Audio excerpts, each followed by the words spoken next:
Hello good evening सभी साथियों को। भव्य जो आपके यूट्यूब ऑनलाइन प्लेटफॉर्म पर आप सभी का हार्दिक स्वागत है।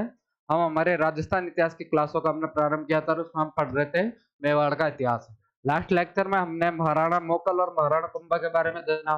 महाराणा कुंभा को हमने स्टार्ट कर चुके थे। जैसे कि महाराणा कुंभा के बारे में हमने पढ़ा कि वह अपने पिता की हत्या के बाद में मेवाड़ का अगला राजा बनता है और रणमल के सहयोग से वह अपने पिता की हत्या का बदला लेता है। अपने पिता की हत्या का बदला किससे लेता है? वह चाचा मेरा और महपा पार से बदला लेते हैं, जो कि राणा मोकल की हत्या करके कहाँ पे शरण ले लेते हैं? वह मालवा में शरण ले लेते हैं महमूद खिलजी के पास में। तो रणमल की सहायता से कुंभा अपने पिता की हत्या का बदला लेता है।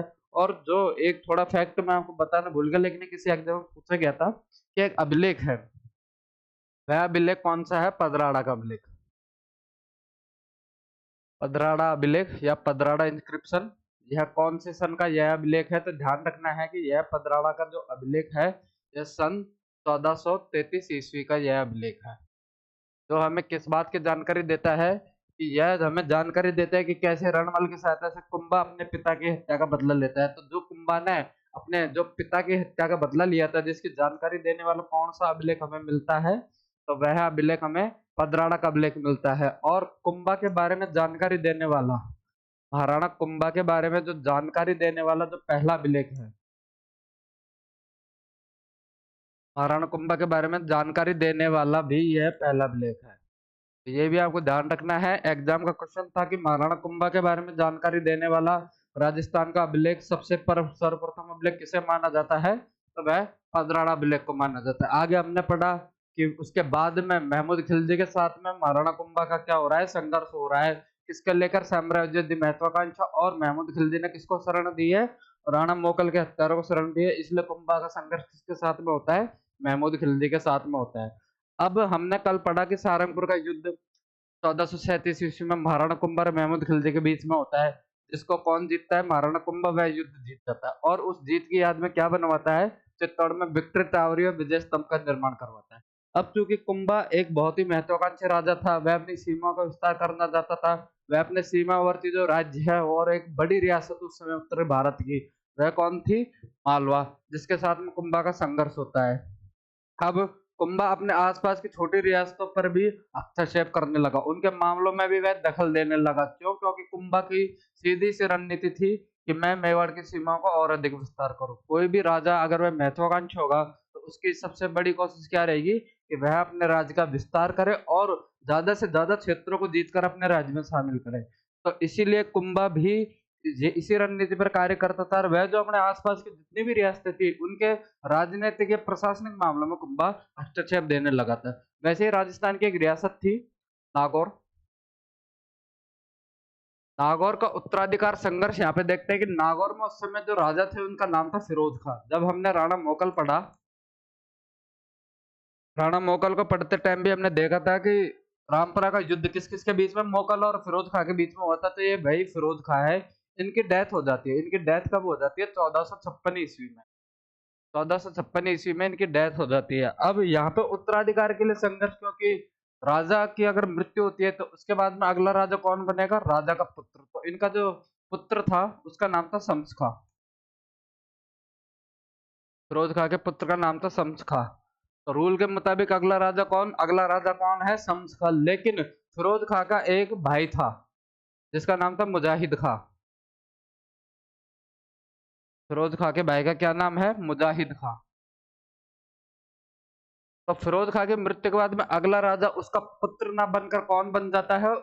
फिरोज खां का भाई अगला राजा बन जाता है। तो अब नागौर का राजा कौन है? वह मुजाहिद खां। इसलिए शम्स खां अब किसके पास शरण मांगने या सहायता मांगने के लिए चला जाता है? शम्स खां अब चला जाता है कुंभा के पास में सहायता के लिए। कि यह शम्स खां कुंभा के पास जाता है और कुंभा को पूरी गतिविधियां बताता है कि कैसे इसके चाचा मुजाहिद खान ने इसको राज्य से बेदखल करके राज्य पे कब्जा कर लिया है और इसको नागौर से देश निकालने का आदेश दे दिया। तो कुंभा शम्स खां की सहायता करता है। अब कुंभा शम्स खां की सहायता करने कौन सी रियासत में जा रहा है? तो कुंभा अब नागौर रियासत में जा रहा है। और इस घटना को हम क्या बोलते हैं? इस घटना को हम नागौर का उत्तराधिकार संघर्ष, यह घटना को हम किस नाम से जानते हैं? नागौर का उत्तराधिकार संघर्ष। किस किस के बीच में हो रहा है यह? शम्स खां और मुजाहिद खां के बीच में संघर्ष हो रहा है। शम्स खां की सहायता करने कौन जाता है? महाराणा कुंभा शम्स खां की सहायता करने जाता है। किसके विरुद्ध सहायता कर रहा है? मुजाहिद खां के विरुद्ध सहायता कर रहा है। महाराणा कुंभा अपनी सेना के साथ में शम्स खां की सहायता करने के लिए नागौर जाता है। नागौर में मुजाहिद खान को सिंहासन से हटाता है और अब वह किसे नियुक्त करता है? शम्स खां को वह नागौर का राजा बनाता है। लेकिन जब शम्स खां को महाराणा कुंभा राजा बनाता है तो शर्तें क्या होती हैं कि अब नागौर रियासत किसके अधीन कार्य करेगी? मेवाड़ के अधीन कार्य करेगी। नागौर किसको टैक्स देगा? मेवाड़ को टैक्स देगा। और जो नागौर का किला है जो युद्ध के दौरान क्षतिग्रस्त हुआ है उसकी मरम्मत कौन नहीं करा पाएगा? वह शम्स खां उसकी मरम्मत नहीं करा पाएगा। इन सभी शर्तों को स्वीकार शम्स खां कर लेता है और कुंभा उसको राजा बनाकर वापस कहाँ पे आकर बैठ जाता है? चित्तौड़ अपनी राजधानी वापस आकर बैठ जाता है। जैसे कुंभा नागौर से चला जाता है शम्स खां बाद में इन शर्तों को मानने से इनकार कर देता है। कुंभा से साफ लेटर लिखकर वो बोलता है कि ना तो कोई टैक्स मिलेगा और ना कोई अन्य शर्तें मानी जाएंगी। तो यह कुंभा को टैक्स देना बंद कर देता है प्लस नागौर के किले की मरम्मत शुरू करवा देता है कि टैक्स शम्स खां कुंभा से बोलता है कि टैक्स ना तो आज दिया जाए ना कल दिया जाए। इसलिए शम्स खां किसके अधीनता स्वीकार करने से मना कर रहा है? यहाँ पे कुंभा के अधीनता स्वीकार करने से मना कर रहा है। इसलिए कुंभा वापस अटैक की तैयारी किसके ऊपर कर रहा है? शम्स खां के ऊपर अटैक की तैयारी कर रहा है। शम्स खां इस बात को भली-भांति जानता था कि मैं कुंभा से जीत नहीं सकता, इसलिए कुंभा से अगर जीतना है तो मुझे किसी बड़ी शक्ति के साथ में हाथ मिलाना पड़ेगा। उस समय उत्तरी भारत की 4 बड़ी रियासतें थी। उस समय एक रियासत तो थी दिल्ली, एक रियासत थी मालवा, एक रियासत कौन सी है हमारी? दिल्ली। एक रियासत थी मालवा। मालवा के जस्ट पास में था मेवाड़ जहाँ पे खुद कुंभा बैठा हुआ है। और मेवाड़ से जस्ट टच में एक और रियासत थी जिसका नाम है गुजरात। यह उत्तरी भारत की उस समय की 4 बड़ी रियासतें थी। कौन कौन सी हैं? दिल्ली, मालवा, मेवाड़ और गुजरात है। दिल्ली की उस समय संतलत कालीन व्यवस्था थी। संतलत कालीन युग चल रहा था। वंश आ रहे थे खत्म हो रहे थे, आ रहे थे खत्म हो रहे थे। इसलिए दिल्ली वालों को उस समय कोई औकात ही नहीं थी कि वह कोई बड़ी शक्ति की सहायता कर पाए या वह किसी राजा की सहायता कर पाए। और दिल्ली वालों की तो चलती सिर्फ कितनी थी कि जो पालम एयरपोर्ट है अपना दिल्ली का, दिल्ली के लाल किले से पालम एयरपोर्ट के बीच की जो दूरी है सिर्फ वहां तक उनकी दादागिरी चलती थी। उसके बाहर उनको पूछने वाला कोई नहीं था। तो दिल्ली वालों को तो इतनी औकात नहीं थी कि यह आकर कुंभा को हरा दे। दूसरी बड़ी रियासत थी मालवा। तो मालवा को कुंभा पहले ठोक पीट चुका था, इसलिए मालवा वाले भी किससे? कुंभा से भयभीत रहते थे। अब बची गुजरात, इसलिए शम्स का सहायता मांगने के लिए अब किसके पास जा रहा है? उसको किसकी सहायता चाहिए? किसी बड़ी रियासत के। किसके विरुद्ध चाहिए? कुंभा के विरुद्ध चाहिए। इसलिए अब शम्स का सहायता मांगने किसके पास जाएगा? गुजरात। गुजरात रियासत के पास जाता है और उस समय जो गुजरात का शासक था उसका नाम था कुतुबुद्दीन शाह। इसलिए शम्स खां किसके पास सहायता मांगने जाता है? गुजरात के शासक कुतुबुद्दीन शाह के पास में सहायता मांगने जाता है। तो यहाँ पे देखिए कि शम्स खां कुंभा के विरुद्ध सहायता मांगने के लिए कहाँ पे चला जाता है? गुजरात में। और गुजरात में उस समय का जो शासक था उसका क्या नाम था? कुतुबुद्दीन शाह। अब शम्स खां बड़ा चतुर आदमी था। यह जब कुतुबुद्दीन शाह के पास में कुंभा के विरुद्ध सहायता मांगने जाता है तो डायरेक्ट इससे नहीं बोलता कि मुझे सहायता किसके विरुद्ध चाहिए? कुंभा के विरुद्ध। क्योंकि कुतुबुद्दीन शाह भी भली भांति जानता था कि कुंभा एक महान कुशल सेना नेतृत्व करता है। इसलिए यह शम्स खां डायरेक्ट कुतुबुद्दीन शाह से सहायता नहीं मांगते, अपितु शम्स खां अपनी पुत्री का विवाह किसके साथ में कर देता है? कुतुबुद्दीन शाह के साथ में विवाह कर कर कुतुबुद्दीन शाह को अपना क्या बना लेता है? अपना दामाद बना लेता है, ताकि रिश्तेदारी होगी।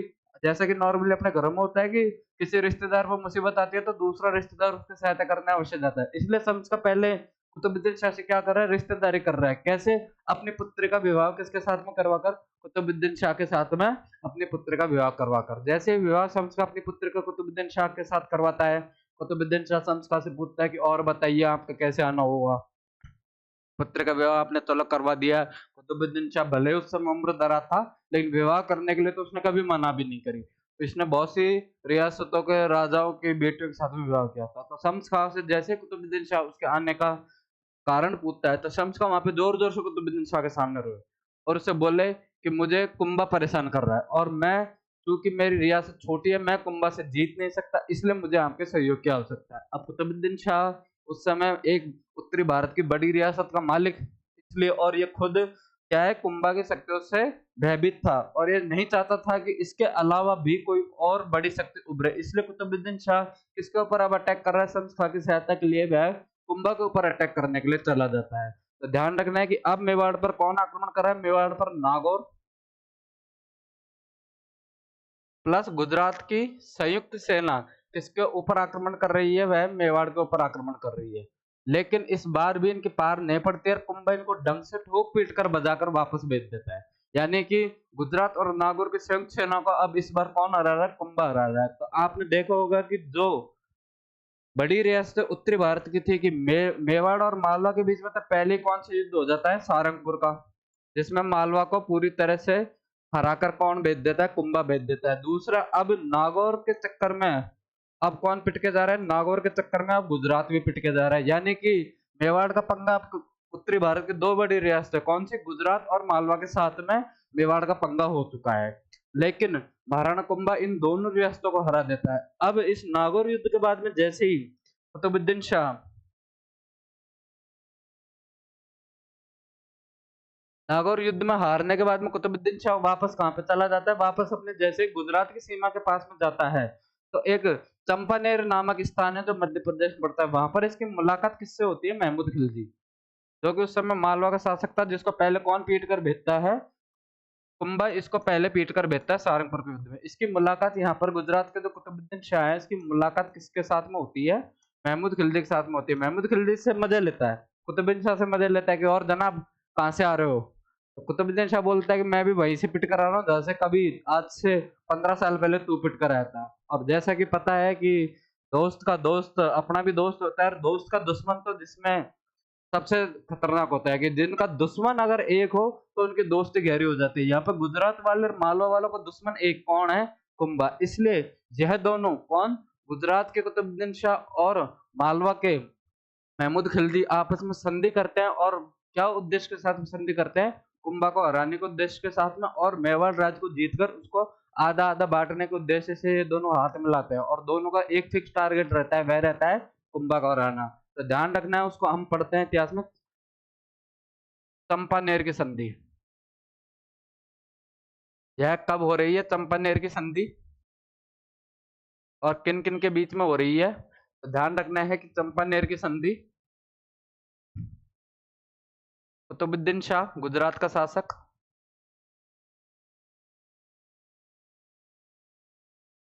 कुतुबुद्दीन शाह ये कहाँ का शासक है, यह गुजरात का शासक है।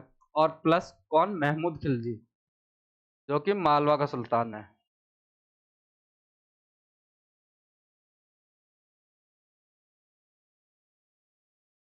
ये कहाँ का शासक है, मालवा। यह दोनों कौन सी संधि कर रहे हैं, चंपानेर की संधि कर रहे हैं। और कौन सी सन में, यह 1457 ईस्वी में यह संधि कर रहे हैं। इनका उद्देश्य क्या है, इनका उद्देश्य है कुंभा को हराना और मेवाड़ को आधा आधा बांटना। कुंभा को हराकर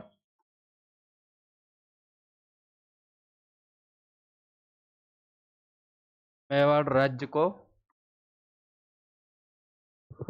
आपस में बांटना,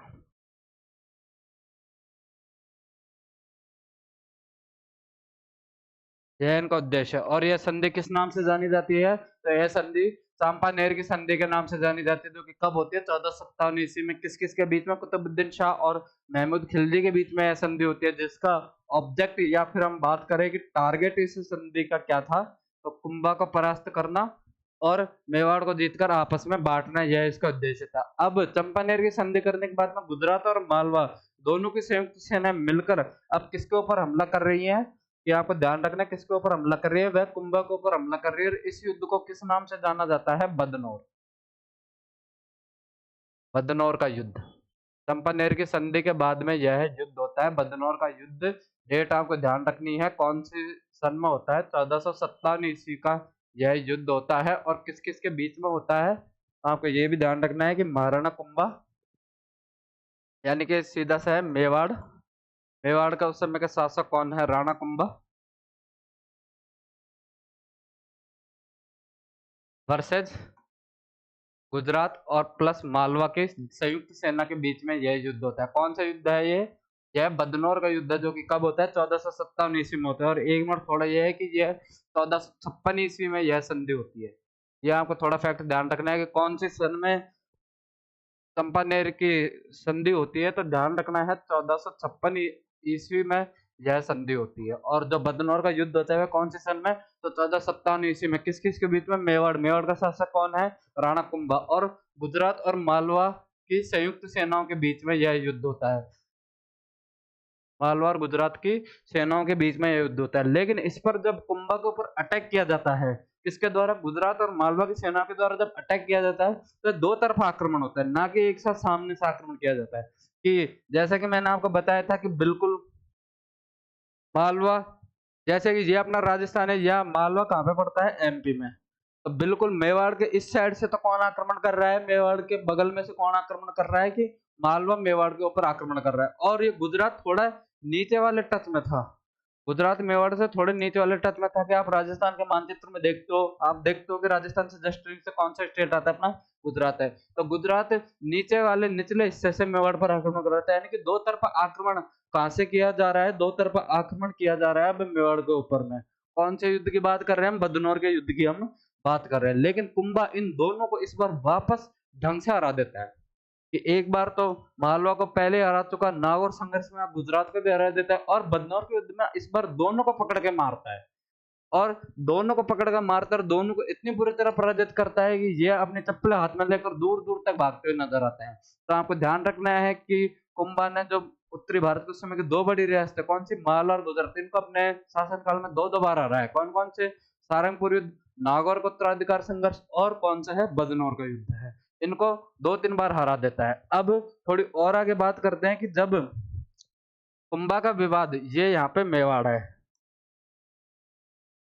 और यहाँ पे कौन सी रियासत थी, एक गुजरात। जब कुंभा का विवाद मेवाड़ और गुजरात से चल रहा था, अब इन दोनों के बीच में एक और रियासत पड़ती थी, वह अपने राजस्थान की, उस रियासत का नाम है सिरोही।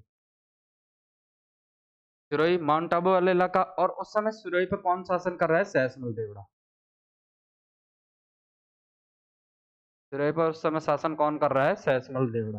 जब कुंभा का यानी कि मेवाड़ का विवाद किसके साथ में चल रहा है, गुजरात के साथ में चल रहा है।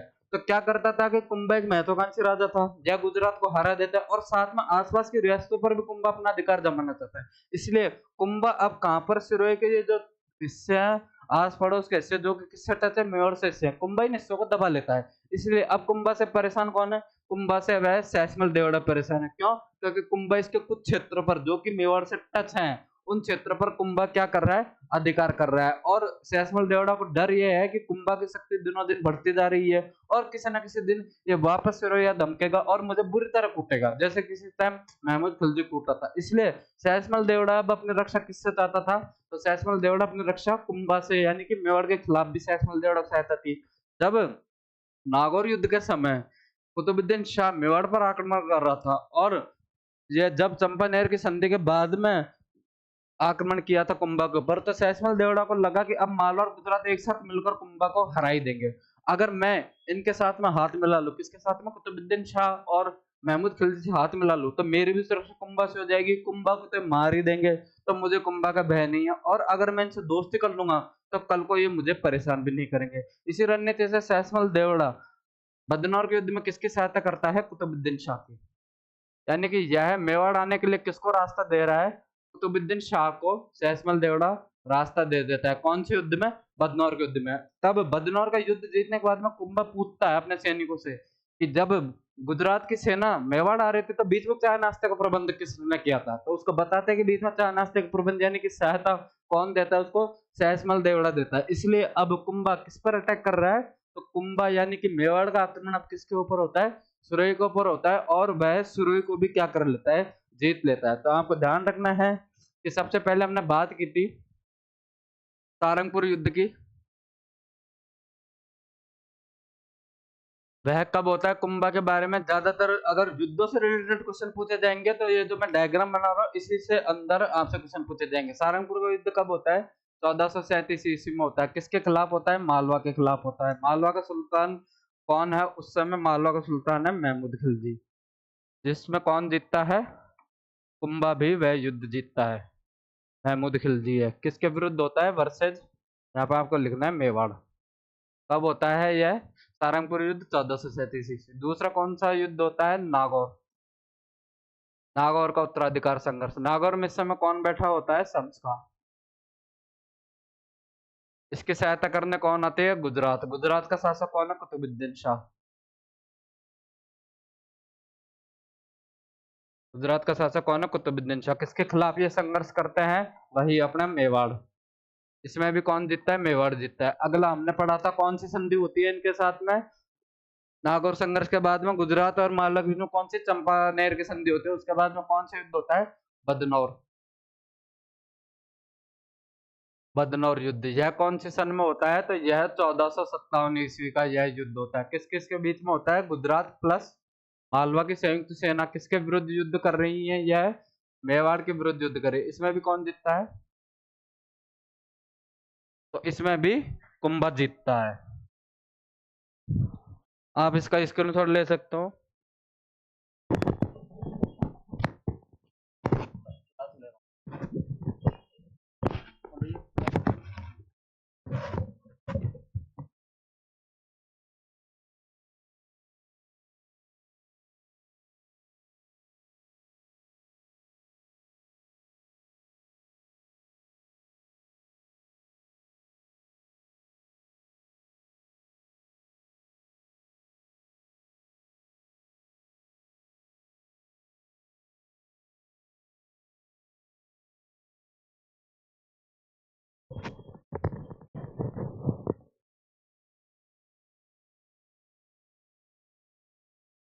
बदनौर का युद्ध किस किस बीच में हो रहा है? गुजरात और मालवा प्लस मेवाड़ के बीच में यह युद्ध हो रहा है। और इसमें भी कौन जीतता है? इसमें भी महाराणा कुंभा जीतता है। और अगला संघर्ष वह किसके खिलाफ करता है? तो अगला संघर्ष वह करता है सिरोही। सिरोही का उस समय का शासक कौन है? तो सिरोही का उस समय का शासक है सैसमल देवड़ा। सिरोही का उस समय का शासक कौन है? सैसमल देवड़ा। इसको भी कुंभा क्या कर देता है? पराजित कर देता है। तो यानी कि कुंभा अपने जीवन काल के जो संघर्ष हैं वे कौन कौन से हैं? एक तो सारंगपुर युद्ध, दूसरा नागौर का युद्ध, तीसरा बदनौर और एक सिरोही के विरुद्ध संघर्ष है। इसमें इन सभी में कुंभा जीत जाता है। इन सभी में कुंभा अगर जीत रहा है, वह उत्तरी भारत की दो बड़ी रियासतों को हरा रहा है। इसका मतलब मेवाड़ की शक्ति क्या हो रही है? मेवाड़ की शक्ति बढ़ रही है। कुंभा क्या है? एक शक्तिशाली राजा बनकर उभर कर आ रहा है और वह एक कुशल प्रशासक है। ये बात भी उसने मना चुकी है कि वह उत्तरी भारत के उस समय की दो बड़ी रियासतों को हरा चुका है। अगर बेसिकली आपसे कोई पूछे कि राजस्थान के उस राजा के बारे में बताइए कि जो कि कुशल नेतृत्व करता था, तो सबसे पहले अगर हम किसी के जिक्र करते हैं, किसी का नाम लेते हैं, तो वह महाराणा कुंभा। महाराणा कुंभा एक कुशल प्रशासक तो था ही, उसके साथ साथ में अगर हम महाराणा कुंभा की और बात करें तो वह साहित्य लिखता था, संगीत प्रेमी था और स्थापत्य कला का महान जनक था। अगर महाराणा कुंभा की काबिलियतों की बात करें कि राजस्थान के भी हम किसी ऐसे राजा की बात करें कि जिनमें सभी गुण थे, तो महाराणा कुंभा उसका सबसे बेहतरीन उदाहरण है कि एक ऐसा राजा जो युद्ध नेतृत्व में तो कुशल था ही, कुशल प्रशासक और कुशल सेनापति के होने के साथ साथ में स्थापत्य में भी वह महान था, साहित्य में भी वह महान था, संगीत प्रेम में भी वह महान था।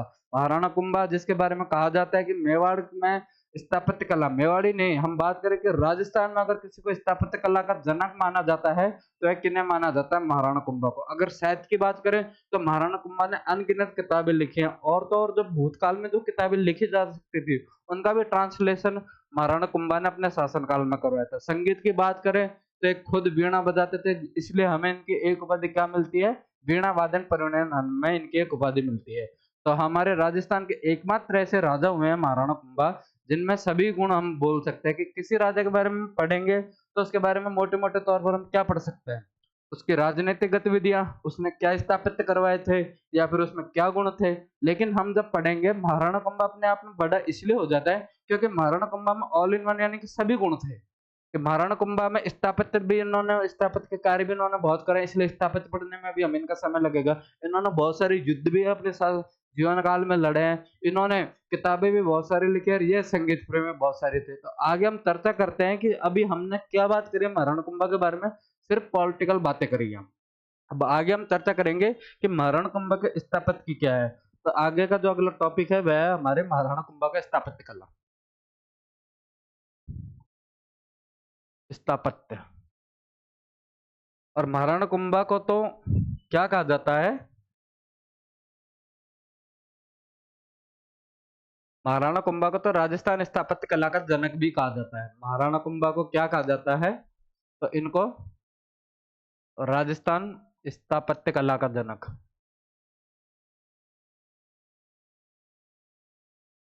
अगर किसी को राजस्थान स्थापत्य कला का एग्जामिनर सिंपल सा क्वेश्चन पूछा जा सकता है कि राजस्थान स्थापत्य कला का जनक किसे कहा जाता है, तो महाराणा कुंभा को राजस्थान स्थापत्य कला का जनक कहा जाता है। क्यों? क्योंकि एक मेवाड़ में एक राइटर हुए हैं, उनका नाम है कवि राजा श्यामल दास। जो हम मेवाड़ की हिस्ट्री जब आगे पढ़ेंगे तो इनके बारे में भी चर्चा करेंगे, और उनका नाम है कवि राजा श्यामल दास। क्या नाम है एक बार देखना, कवि राजा श्यामल दास एक राइटर है, उनका नाम है। इनकी एक बुक है जिसका नाम है वीर विनोद, जो कि मेवाड़ के राजाओं की वंशावली भी आप उसको मान सकते हैं कि वीर विनोद हमें किसकी जानकारी देती है? मेवाड़ के राजाओं की जानकारी देती है। किसकी किताब है? कवि राजा श्यामल दास की यह किताब है। इस किताब में जिक्र है कुंभा के बारे में। यह किताब क्या कहती है कि मेवाड़ के कुल 84 किले। मेवाड़ में कुल कितने हैं? मेवाड़ में कुल 84 किले हैं। उन 84 किलों में से 32 किलो का निर्माण 32 किलो का निर्माण कौन करवा रहा है? 32 किलो का निर्माण कौन करवा रहा है? महाराणा कुंभा 32 किलो का निर्माण करवा रहे हैं। तो हमें एक ये फैक्ट भी ध्यान रखना है कि महाराणा कुंभा, जिसको राजस्थान स्थापत्य कला का क्या कहा जाता है? जनक कहा जाता है। उन्होंने अपने शासन काल में कितने किलो का निर्माण करवाया था? 32 किलो का निर्माण करवाया था। कितने किलो का? 32 किलो का उन्होंने निर्माण करवाया था। और इस बात की जानकारी हमें कौन सी किताब देती है? तो इस बात की जानकारी हमें वीर विनोद पुस्तक है, वह हमें इस बात की जानकारी देती है। जिसके राइटर की अगर हम बात करें तो उसके राइटर का नाम क्या है? तो कवि राजा श्यामल दास। कवि राजा श्यामल दास उसके राइटर का नाम है, जो कि हमें क्या जानकारी देता है कि महाराणा कुंभा ने कितने किलो का निर्माण करवाया था? 32 किलो का निर्माण करवाया था। मेवाड़ के 84 में से 32 किलो का निर्माण किसने करवाया है? महाराणा कुंभा ने करवाया। जिसकी जानकारी हमें कौन सी किताब दे रही है? वीर विनोद हमें इसकी जानकारी दे रही है, जो कि किसकी किताब है? कवि राजा श्यामल दास की यह किताब है। अब हम आगे बात करते हैं कि महाराणा कुंभा ने कौन कौन सी ऐसी महत्वपूर्ण मतलब स्थापत्य कला के बिल्डिंग से बनाए जिनके बारे में हम पढ़ते हैं। जैसे कि अभी हमने कल के लेक्चर में पढ़ा था कि सारंगपुर युद्ध जीत की याद में महाराणा कुंभा क्या बनवाता है? चित्तौड़ में विजय स्तंभ बनवाता है। तो हम देखेंगे कि ये हमारा विजय स्तंभ है, जिसको कौन बनवा रहा है? महाराणा कुंभा बनवा रहा है। किस लिए बनवा रहा है? सारंगपुर युद्ध की याद में। सारंगपुर युद्ध की याद में किसका निर्माण? महाराणा कुंभा किसका निर्माण करवाता है? विजय स्तंभ का निर्माण करवाता है। अब कोई भी राजा अगर अपनी जीत की याद में किसी भी इमारत, बिल्डिंग से मूर्ति का निर्माण करवाता है, और इन फ्यूचर उस मूर्ति को देखकर किसकी याद आती है? हमें उस राजा की जीत की याद आती है। हम जब आज विजय स्तंभ को देखते हैं तो हमें क्या याद आता है कि यह महाराणा कुंभा ने बनवाया था। क्यों बनवाया था? महाराणा कुंभा ने अपनी जीत की खुशी में बनवाया था। इसलिए यह आज भी महाराणा कुंभा की किसकी प्रशंसा कर रहा है? महाराणा कुंभा के विजय की प्रशंसा कर रहा है, महाराणा कुंभा की कीर्ति की प्रशंसा कर रहा है। क्योंकि कोई भी राजा की यह इमारत अगर कोई राजा अपने जीत की याद में बनवाता है तो एक तरह से वह उसकी कीर्ति फैलाता है। इसलिए इस स्तंभ को हम दूसरे भी नाम से जानते हैं, वह नाम है एक इसका कीर्ति स्तंभ। कि यह महाराणा कुंभा की कीर्ति फैला रहा है, इसलिए इसको क्या बोलते हैं हम? इसके अन्य नाम हम इसको कीर्ति स्तंभ भी बोलते हैं। दूसरा, महाराणा कुंभा ने इसको किसको समर्पित किया है? भगवान विष्णु को समर्पित किया है। इसलिए इसको एक नाम भी हम बोलते हैं विष्णु ध्वज। विष्णु ध्वज या विष्णु पिल्लर, यानी कि विष्णु स्तंभ। तो ये सभी किसके अन्य नाम है? यह विजय स्तंभ के नाम है। भगवान विष्णु की जो सवारी है वो किसको माना जाता है? वह गरुड़ को माना जाता है। इसलिए इसका एक नाम और हमें देखने को मिलता है, वह नाम है गरुड़ ध्वज। विजय स्तंभ का एक और नाम हमें क्या देखने को मिलता है? वह है हमें गरुड़ ध्वज। तो देखिए कौन कौन से नाम है। महाराणा कुंभा की कीर्ति बढ़ा रहे इसलिए क्या बोलते हैं इसको? कीर्ति स्तंभ। भगवान विष्णु को समर्पित है इसलिए इसको क्या नाम दिया है? विष्णु ध्वज। भगवान विष्णु का वाहन कौन सा है? गरुड़, इसलिए इसको क्या बोलते हैं? गरुड़ ध्वज। और यह स्तंभ आखिर एक्चुअली है कैसा, कि इस स्तंभ में आखिर है क्या? तो यह देखने में ऐसा लगता है इसमें सभी देवी देवताओं की मूर्तियां हैं, और देखने में ऐसा लगता है कि मानो यह देवी देवताओं की मूर्तियों का क्या हो, एक तरह से म्यूजियम हो। इसलिए इसको क्या बोलते हैं? म्यूजियम ऑफ आइडल्स, यानी कि मूर्तियों का अजायब घर। मूर्तियों का अजायब घर। म्यूजियम को हिंदी में क्या बोलते हैं? अजायब घर। आइडल्स ऑफ म्यूजियम, ये मूर्तियों का अजायब घर इसको बोलते हैं। और जब इसमें इतनी सारी मूर्तियां कि भारत के समस्त देवी देवता की मूर्तियां किसमें ऐड करवाई है? महाराणा कुंभा ने विजय स्तंभ में ऐड करवाई है। तो एक तरह से देखने में तो मूर्तियों का क्या लगता है? म्यूजियम लगता है। लेकिन ऐसी दुर्लभ मूर्तियां हैं जो आज के समय में कहीं देखने को नहीं मिलेंगी, लेकिन आपको वह कहाँ देखने को मिल जाएंगी? वह विजय स्तंभ में देखने को मिल जाएंगी। इसलिए एक तरह से ऐसा लगता है एनसाइक्लोपीडिया हो, मूर्तियों का एनसाइक्लोपीडिया हो, इसलिए इसको एक नाम और दिया जाता है, वह नाम दिया जाता है मूर्तियों का विश्वकोश। एनसाइक्लोपीडिया को क्या बोलते हैं? विश्वकोश। इसलिए चित्तौड़ के जो विजय स्तंभ है उसके हमें काफी सारे अन्य नाम देखने को मिलते हैं। कौन कौन से हैं? महाराणा कुंभा की कीर्ति बढ़ा रहे इसलिए उसका एक नाम कीर्ति स्तंभ है। भगवान विष्णु को समर्पित होने के कारण इसको क्या बोलते हैं? विष्णु ध्वज कहा जाता है। और भगवान विष्णु की सवारी क्या है? गरुड़ है, इसलिए इसको क्या बोला जाता है? इसलिए इसको गरुड़ ध्वज कहा जाता है। देखने में ऐसा लगता है कि मूर्तियों का जाने कोई म्यूजियम है, क्योंकि इसमें क्या है? मूर्तियां एडित है, इसलिए इसको क्या बोलते हैं? मूर्तियों का अजायब घर। और देखने में भी ऐसा लगता है कि जाने यह एक तरह से पूरी डिक्शनरी हो किसकी? मूर्तियों की, इसलिए इसको क्या बोला जाता है? मूर्तियों का विश्वकोश बोला जाता है। तो ये आपको ध्यान रखना है कि विजय स्तंभ और विजय स्तंभ के क्या है? अन्य नाम आपको ध्यान रखने हैं। कितने नाम है अन्य नाम? दहलीय, कीर्ति स्तंभ, विष्णु ध्वज, गरुड़ ध्वज, मूर्ति का अजायबघर और मूर्तियों का भारतीय मूर्ति कला का। सॉरी, इसको थोड़े जैसे याद रख सकते हैं, थोड़ा और अच्छा नाम रहेगा, इसको ऐसे नाम याद रख सकते हैं, भारतीय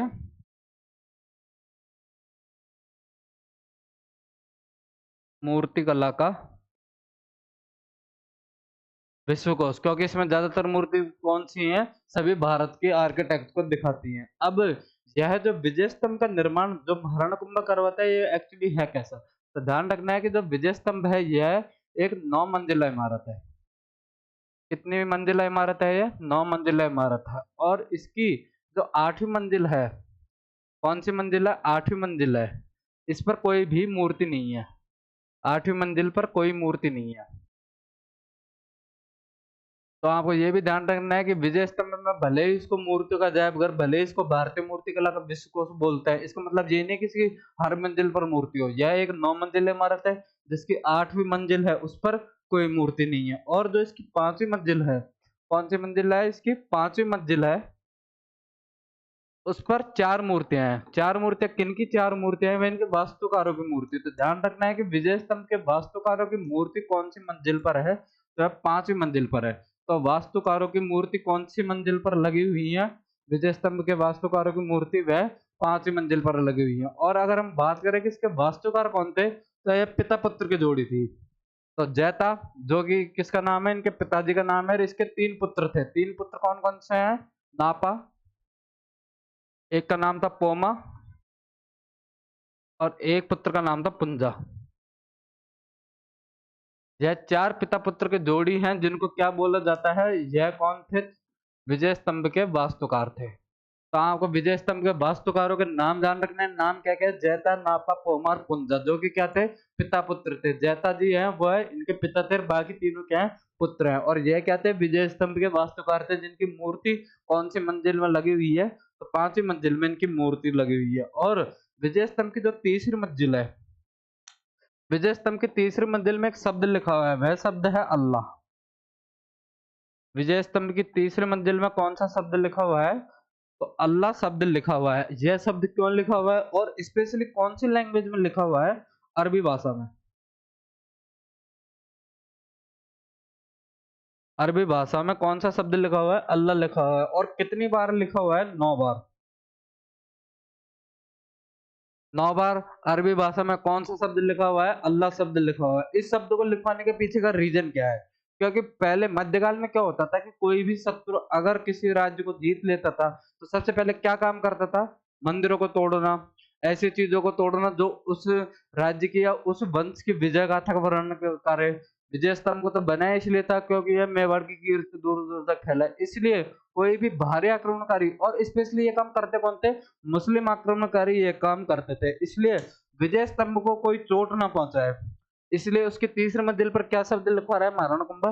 अल्लाह शब्द कौन सी भाषा में? अरबी भाषा में लिखवा रहा है, वो भी कितने बार? 9 बार लिखवा रहा है। लेकिन आक्रमणकारी इतने समझदार होते तो बात ही क्या थी, अंदर जाकर तो किसी ने उस शब्द को आज तक पढ़ा नहीं होगा शायद है। लेकिन विजय स्तंभ को उन्होंने बाहर से क्षतिग्रस्त, समय समय पर बाहर से उसको क्या कर दिया गया है, क्षतिग्रस्त कर दिया गया है। वैसे उस समय मेवाड़ में एक महाराणा का शासन था, उन महाराणा का नाम है महाराणा स्वरूप सिंह। देखिए एक बार नाम क्या है, महाराणा स्वरूप सिंह। महाराणा स्वरूप सिंह के शासनकाल के टाइम में क्या होता है कि जो विजय स्तंभ है उसके ऊपर बिजली गिर जाती है। महाराणा स्वरूप सिंह के शासन साल काल के टाइम में विजय स्तंभ पर बिजली गिर जाती है और जो विजय स्तंभ है वह क्या हो जाता है, क्षतिग्रस्त हो जाता है। इसलिए विजय स्तंभ का क्या महाराणा स्वरूप सिंह क्या करवाता है, पुनर्निर्माण। तो आपको ये भी ध्यान रखना है कि भले ही निर्माण किसने करवाया हो, महाराणा कुंभा ने करवाया, लेकिन विजय स्तंभ का अगर पुनर्निर्माण किसने करवाया तो आपको ध्यान रखना है कि महाराणा स्वरूप सिंह ने विजय स्तंभ का पुनर्निर्माण करवाया था। क्यों? क्योंकि बिजली गिरने के कारण विजय स्तंभ क्या हो जाता है, डैमेज हो जाता है, क्षतिग्रस्त हो जाता है। इसलिए उसका पुनर्निर्माण कौन करवा रहे हैं, महाराणा स्वरूप सिंह इसका पुनर्निर्माण करवा रहे हैं। और विजय स्तंभ को हम अगर बात करें कि जैसे कि अभी हमने इसकी वास्तुकारों की बात करी, विजय स्तंभ के पास में एक प्रशस्ति लगी हुई है। विजय स्तंभ के पास में एक प्रशस्ति लगी हुई है। जब विजय स्तंभ का निर्माण करवा रहे थे तो उसकी प्रशंसा में भी कुछ लगाएंगे, इसलिए एक प्रशस्ति यहाँ पे मिलती है जिसको हम बोलते हैं कुंभलगढ़ प्रशस्ति। कौन सी प्रशस्ति बोलते हैं? कुंभलगढ़ प्रशस्ति। इसको भी लिखने वाले कौन थे इसके, यानी कि हम बात करें वास्तुकारों की, अगर हम बात करें तो ये भी पिता पुत्र थे। पिता पुत्र कौन थे? अत्रि भट्ट और महेश भट्ट। नाम ये ध्यान रखना है, इनके वास्तुकारों के नाम कौन थे? एक का नाम था अत्रि भट्ट, यह तो क्या थे, पिता, और दूसरे थे आर्य भट्ट के पापा यानी कि महेश भट्ट। तो कुंभलगढ़ प्रशस्ति, उसके वास्तुकारों के अगर हमको नाम याद रखने हो तो क्या है, अत्रि भट्ट और महेश भट्ट। और इसका अगर टाइम पीरियड है तो यह सन 1460 ईस्वी की कुंभलगढ़ प्रशस्ति है। इस कुंभलगढ़ प्रशस्ति में हमें किसकी जानकारी मिलती है? तो इस कुंभलगढ़ प्रशस्ति में हमें कुंभा के विजय अभियान, किस किस की जानकारी मिलती है? कुंभा के विजय अभियानों की। कुंभा के किसकी जानकारी मिलती है? कुंभा के साहित्य की। कुंभा की उपाधियां।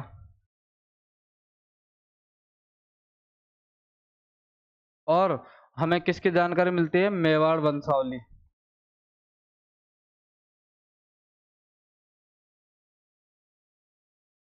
मेवाड़ वंशावली, इन सब की जानकारी हमें कौन सा प्रशस्ति दे रही है? और प्रशस्ति का सीधा सा मतलब क्या रहता है? राजा की प्रशंसा में लिखा गया लेख, जो कि हमें कुंभलगढ़ प्रशस्ति किस किस की जानकारी देती है? हमें कुंभा के विजय अभियान की, कुंभा के साहित्य की, कुंभा की उपाधियों की और कुंभा के मेवाड़ का जो वंशावली उसकी जानकारी देती है। और इसी में हमें किसकी जानकारी मिलती है? हमें विजय स्तंभ की भी हमें कौन सी प्रशस्ति जानकारी देती है?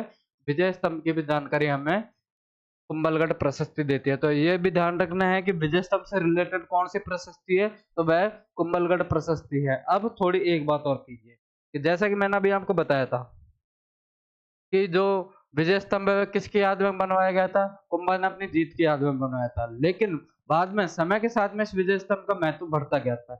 विजय स्तंभ इतना पॉपुलर हुआ कि आजादी के बाद में जब हमारी सरकारें बनी, राजस्थान का किसमें विलय हो जाता है? भारत में विलय हो जाता है। इसलिए आजादी के बाद में आपने अभी एनसीईआरटी की बुक्स देखी होंगी, उसमें जो हमारे माध्यमिक शिक्षा बोर्ड है या फिर आप बात करें राजस्थान पुलिस, उनके आप कंधों पर देखें कि कंधों पर आज भी किसका चिन्ह है? तो वह आपको विजय स्तंभ का चिन्ह देखने को मिलेगा। तो विजय स्तंभ को हमने प्रतीक चिन्ह के रूप में इस्तेमाल किया है। तो अगर हम बात करें, आपसे क्वेश्चन पूछा जा सकता है कि विजय स्तंभ किन संस्थानों का प्रतीक चिन्ह है, तो आपको ध्यान रखना है सबसे पहले तो किसका है? राजस्थान पुलिस। किसका प्रतीक चिन्ह है? एक राजस्थान पुलिस का। और दूसरा है माध्यमिक शिक्षा बोर्ड।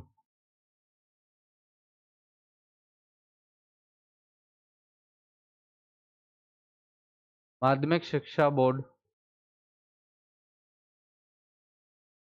राजस्थान, इन दोनों का यह क्या है? प्रतीक चिन्ह है। कि आपने एनसीईआरटी की बुक्स पढ़ी होंगी, उनके फ्रंट पेज पर आपको जो चिन्ह देखने को मिलता है, जो बिल्डिंग्स देखने को मिलती है, वह कौन है? वह हमारा विजय स्तंभ है। और जो राजस्थान पुलिस के जवानों के कंधे पर जो लगा हुआ आप स्टिकर देखते हो, वह भी क्या है? वह भी हमारा क्या है? विजय स्तंभ है। तो राजस्थान का ये एक गौरवशाली अध्याय रहा है, विजय स्तंभ का एक गौरवशाली इतिहास रहा है, इसलिए इसको हमने क्या बनाया, हमारे राजस्थान पुलिस और माध्यमिक शिक्षा बोर्ड का हमने इसको प्रतीक चिन्ह बनाया। लेकिन उसके अलावा हम बात करें कि जब देश में क्या चल रहा था, स्वतंत्रता आंदोलन चल रहा था, उस समय महाराष्ट्र के क्रांतिकारी हुए हैं वीर सावरकर। वीर सावरकर महाराष्ट्र के क्रांतिकारी हुए हैं जिन्होंने एक संगठन बनाया था क्रांतिकारी गतिविधियों के लिए। उनका एक संगठन था जिसका नाम था अभिनव भारत। अभिनव भारत का मतलब है कि ऐसा नया भारत हम बनाना चाहते हैं जो कि अंग्रेजों के राज से मुक्त हो, जहाँ पे सिर्फ भारतीयों का ही राज हो। इसलिए उनके संगठन का नाम क्या था, अभिनव भारत। आप जब आधुनिक भारत का इतिहास पढ़ोगे उसके बारे में, वीर सावरकर जी के बारे में आप बहुत सी बातें पढ़ते हो, तब वहां पे पढ़ोगे कि उनके एक संगठन का नाम क्या था, अभिनव भारत, जिसका हेड ऑफिस उन्होंने कहाँ पे बनवाया था, नासिक में उनका हेड ऑफिस था। तो नासिक में जो अभिनव भारत का जो कार्यालय था, वहां पर कोई भी कार्यकर्ता या कोई भी लोग, आम नागरिक, जिसको इच्छा होती थी कि मैं स्वतंत्रता आंदोलन में भाग लूं, मैं इस अभिनव भारत के संगठन से, वीर सावरकर जी से जुड़ूं, तो वह जब उनके हेड ऑफिस में जाता तो उस आदमी को वह अंदर बुलाते, अभिनव भारत के लोग उसको अंदर बुलाते, उसको बकायदा शपथ दिलाते। और शपथ किसके सामने दिलवाते थे कि अभिनव भारत के कार्यालय में आप जैसे घुसोगे, सामने एक पेंटिंग लगी हुई है, वह पेंटिंग किसकी है, वह हमारे विजय स्तंभ की पेंटिंग है।